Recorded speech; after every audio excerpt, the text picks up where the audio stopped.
Ukraine's Air Force debunks Ghost of Kiev death, says it's not one man but represents all pilots.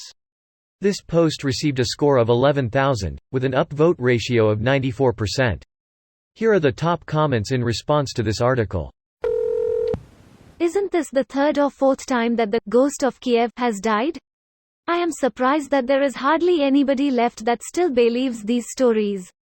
Obviously there have been Ukrainian pilots that have managed to get kills of Russian military aircraft, but I think it is pretty safe to say that no pilot has shot down anywhere near 40 Russian aircraft. I am Spartacus. I am Spartacus. No wait. I am Spartacus. And I'm Mike Wallace. These stories and more, tonight, on 60 Minutes. Well, my dad works at Ukraine and he told me that the Ghost of Kiev is real. He's one guy, he's alive, and he can shoot lasers out of his eyes. You wouldn't know him, he goes to a different airspace. I laughed out loud at this. So who was that one pilot that died on March 13th? Samuel Hardchenko. And he was still a damn good pilot thanks to some last-minute training from NATO. Even if it was very good training, it probably should have lasted longer than a minute. At least 75 seconds. Pretty unprofessional shit, NATO. It was made up by an idiot YouTuber on Twitter who straight up said he would sell merch once the war was over. Just disgusting war profiteering. Edit. I want to add that if a random Ukrainian had made it up to inspire their people, that would be one thing.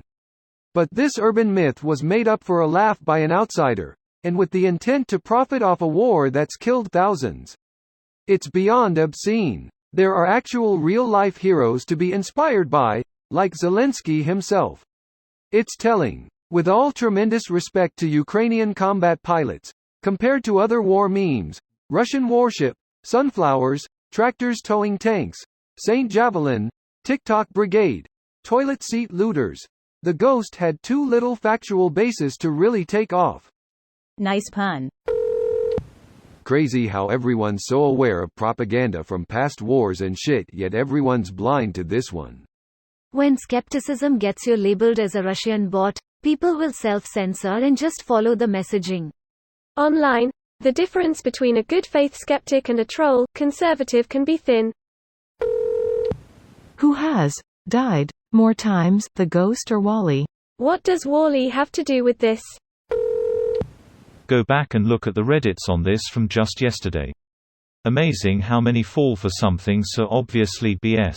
And if you denied the existence of the Ghost, you were called a Russian supporter or just eating Russian propaganda. Nope, never was real. Reddit has a large issue with truth. Even when they know something isn't true, you will typically be downvoted for pointing it out if it's against Reddit groupthink. This video was automatically created by Reddit to speech.